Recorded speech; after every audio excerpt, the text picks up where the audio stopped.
footoo ana sirra kaaya kan argitanii wallahi waan namaatiif waan gaddaati na caqasaa namni Itoophiyaa keessa jiraattan batalay namni Itoophiyaa keessa jiraattan ijoolleen biyya arabaa namni viidiyoo kana dhageessan nama Itoophiyaa jirtu sheer godhaa aalii keessanitti obboleettii keessanitti obboleessa keessanitti abbaa keessanitti sheer godhaa rabbiin sodaadhaa sheeritti godhaa viidiyoo kana dhaggeeffatanu qaallittiin kun qorichaan nama qabdee jechuudha harkaan qorichaan nama qabdee nama ufuun laalchiftee mana baankii nama geessitee birrii nama harkaa fudhatte niitiin isin asirratti argitan kun isni galee egaa akkuma dhageessanii obboleewwan dhugaa dubbachuuf wanti kuni haala salphaadhaa miti sirriitti of eeggannoo godha keessattuu warreen biyya arabaatii galtan sirriitti of eeggannoo godha wanti kuni riyaatii yarri waan mudateedha waan akkanaa kun jechuudha egaa ta'u malee yeroo ammaa kanatti haalli ittiin ataman yookiin immoo haalli ittiin saamaman tooftaa adda addaatu jira jechuudha namoonni hin beekne hin jira waan akkanaa kana jechuudha ashimaar kafuun hordoftoota kabajamtoota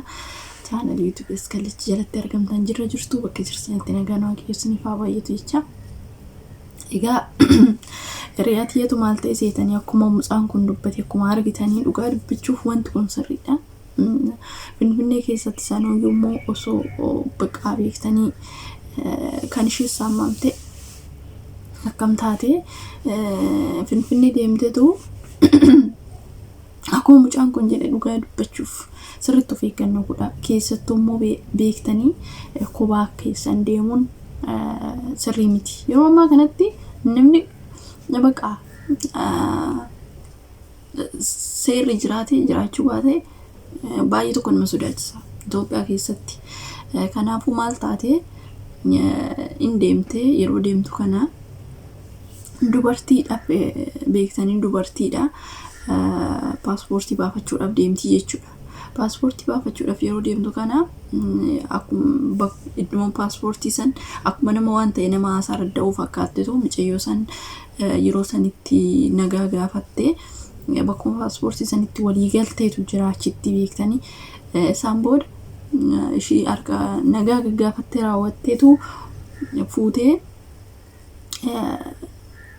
harka fuuteetu mucattii sun bakka beektee harka isaaniis irratti waan ta'e dibatanii waan deemaniif yeroo sanitti nagaa gaafattee mucayyoo isa fuutee baankii xiqqoo fagoo ta'e geessitee wanta ishiin qabdu hunda irraa fudhattee baankii irraa qarshii baasisiistee dhugaa hedduu takka nama rifachiisa kanaafuu sirriitti of eeggannoo godha waan qabdu hunda qarshii akkaantii irraa qabdu hunda osoo hin beekin gara isheetti dabarsite waan hunda waan ofirraa qabdu bilbila ishee hunda isheetti dabarsite achi booddee gara isheetti gaafa dabarsitu poolisoonni karaatti kuftee arganii poolisoonni fuudhanii mattaawaqaa bichaa harkattaa fi mattaawaqaa saniin naannoo waan himuuf makiina yaabbachiisanii gadi dabarsanii siniin jechuu jaaladha akkas taate qarshii hunda waan qabdu dhugaa dubbachuuf waan harkarraa qabdu biyya arabaatii galtee paaspoortii isaa addasiifachuudha waan deemtee fi warqee hunda ofirraa qabdi waan hunduma kennitee fi antini bichaa mattaawaqaa bichaa harkattaa fi isaan booda urufatti gatanii biraa deemanii mudannoon akkanaa kun baay'eetu jira keessattuu immoo nama wajjin deemu nama barbaachisa yeroo ammaa kanatti baay'ee sodaachisaadha haalli namni ittiin hatamaa jiru Itoophiyaa keessatti dhugaa dubbachuuf yoo dhageessan baay'ee tokko nama azaasiisa sin jedha amma fakkeenyaaf bilbil warree gaafa nama jalaa tan beektanii maal ta'eetanii nama amma fakkeenyaaf telegiraamii waan akkasii kana hin cufan siimis keessa baasan maalis baasan hin cufamu jechuudha nama sarreeffachiisuudhaaf amma nama ilaaluu bakka sirriitti yookiin immoo eenyusaa ta'e san ilaalet itti barreessaa akkanatti qarshii kana ani nama akkanatti akkana ta'e qarshii san illee akkasitti kan saamaman namoota baay'eetu jira jechuudha kanaafuu waan akkanaa kana amma fakkeenyaaf biyya arabaa jira maatii jala amma maal gootu maatuma keessanii dhugaa dubbachuuf amma viidiyoodhaan bilbiltanii isaan argattanitti yookiin immoo bilbila san jalaatanii sitti bilbilu sitti bilbilanii ta'an akkana waan akkana rakkadhee dhukkubee akkana ta'e jedhanii tuni marifachiisu jechuudha kanaaf sin immoo maal gochuu qabdu tooftaa akkanaa kana waliif sheer godhaa wal dhageessisaa siniin jechuu barbaadetan yeroo ammaa kanatti baay'ee dhugaa dubbachuu waan baay'ee nama rifachiisudha jechuudha haala namni ittiin hatamaa jiru, haala namni ittiin baqa amma nan jedhamu jechuudha. Kanaafiyyuu hanga maatii keessan akkanatti argitanii isaan ta'utti ala rifachuu hin qabdan. Akkana ta'e dagaan makiinaa nama mudate maaliin nama mudate birrii ergii waan akkasiitii jira beektanii.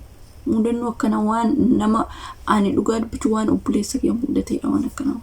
Kanaafiyyuu sirriitti of eeggannoo godhaa isiniin jedha. Sumarraan kun dhaamsa kiyya.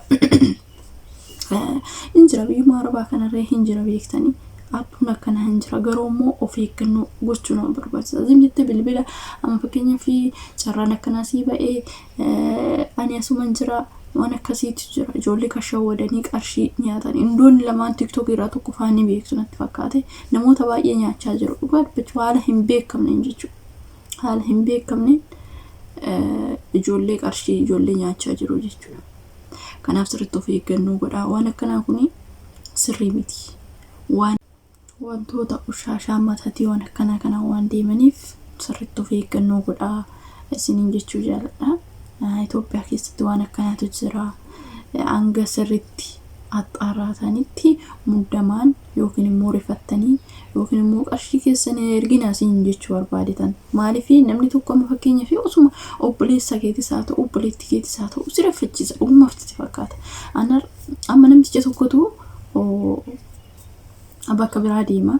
Bakka biraa yeroo deemsanitti bakka sanitti beektanii yookiin namni haadha manaa akkaataa ittiin qabatu hin beektu. Yeroo kanatti namichi makiinaa qaba. Iddoo xabalaa deema. Yeroo iddoo xabalaa deemu kana achitti attuun hin jira jalaa atee bilbila isaa.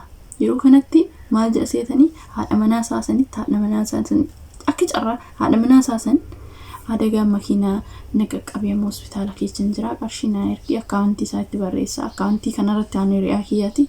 Ani ri'aa kiyyaa isheen yeroo sarrifatte waan taatuun beeku. Namni tokko akkamitti bakka bilbilli osoo harka jiru ammasitti daqiiqaa sanitti jalaa bada jedhanii namni hin eegu jechuudha. Kana ishee wadaminaa isiniin jedha. Wantoota akkana beektanii sirriitti of eeggannoo gochuun barbaachisaadha.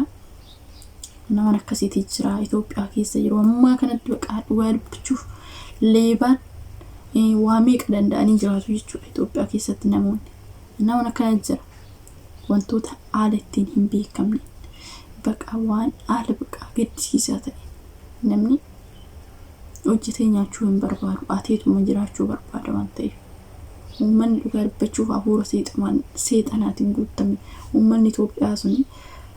Kanaafiyyuu of eeggannoo godhaa. Waan akkanaa kun yoo isin mudate isiniin jechuu barbaadetanii wanti qoricha namatti godhanii waan nama dandeessisan kun immoo ammaa miti kan jiru. Anammaa immoo sirma hin baay'ate sirriitti of eeggannoo godhaa. Kophaa deemuu dhiisuu akkasumas immoo sirriitti of eeggannoo godhuu. Garbichi waan baay'ee nama sodaachisu bakka haalaatiin hin beekne haalaatiin eegne bakka akkasii saaman jechuudha. Nasaama mana natama itteetu ofi shakkitu ati. Garuu immoo haala hin beekne dubartootumatti dhiyaatanii bakka dubartoota dhiirallee yaa'uun sodaatta. Dubartiin haala hin beekamne namooti bakka namooti guddaa fakkaate haala baay'ee si gaddisiisa dhugaa dubbachuu. Kanaafiyyuu waan akkanaa kana sirriitti of eeggannoo godhaa isiniin jedha. Namoota waan mudateef isaanirraa waan hin dhageenyeef ani immoo gara keessan isiniif qooduudhaaf waan kanatu jira isiniin jedha obboloota koo. Egaa waan nu baraaru dhugaa dubbachuuf haala ittiin bakka beektanii ani gaafan namni jaallatee biyya ofii hin jibbu yeroo kana waan akkana gaafa dhageessu haala ittiin jiraatu namni mana keessaa hin taa'u namni bakka beektanii tinqisaqaasan hin jiru. Biyya Itoophiyaa san keessa dhugaa dubbachuuf siqee jettee jiraatta. Baay'ee tokko yoo kana dhagaanii biyyuma ofiitu si jibbisiisa beektanii. Waan akkana waan qoshaashaa akkana immoo bataam dhugaa dubbachuuf waan sammuu nama adoochuu waan akkana kanatu jira jechuudha. Kanaaf yeroo kana dhagaan yeroo nama mudannoo nama sanii yoo dhageechuu bakka haala jibbisiisa biyyuma sanittuu deebisin godhu. garuu hanga nama danda'ametti dhugaa dubbachuuf amantaa ofiitiin waaqayyoon kadhatanii waaqa wajjiniin jiraachuudha malee baay'ee ulfaataadha isiniin jedha. Haalli Itoophiyaa baay'ee nama sodaachisa, baay'ee ulfaata dhugaa dubbachuuf. Hedduu namni baqataan kasaa akka sokkubaa ofii baatee galuu hin dandeessu. Waa tokko harkatti qabattee bilbilumarree sanarree harkatti qabattee deemtee galuu hin dandeessu. An akkanaatitu jira. Bara baqaa beektanii namni siqiqitti jedhu bara akkasitti ta'e. Kanaaf waaqa gaditti immoo nuyi sirriitti of eeggannoo godhuu qabna isiniin jedha. Ani yeroon dhagee bakka wanta kana ta'u kana yeroon dhaga'utti maqaa guyyaadhaan waan akkanaa tan dhaga'aa oola jechuudha. Akkana taanii dhugaa dubbachuuf yaani waan dhugaa natti fakkaatu dura beektanii sirriitti of eeggannoo gochuudha. Waan akkanaa kun akka itti nama mudata hin jedha. Garuu haala ati ittiin hin beekne, haala ati ittiin hin eegne waan kun si mudataa jechuudha. Namni tokko manuma keessan taa'u gadi ba'uu hin dhiistu, waan akkanaa si mudachuu hin dhiisu. Baay'ee ulfaataadha dhugaa dubbachuuf. Kanaaf waaqa wajjiniin sirriitti of eeggannoo godhaa isiniin jedha.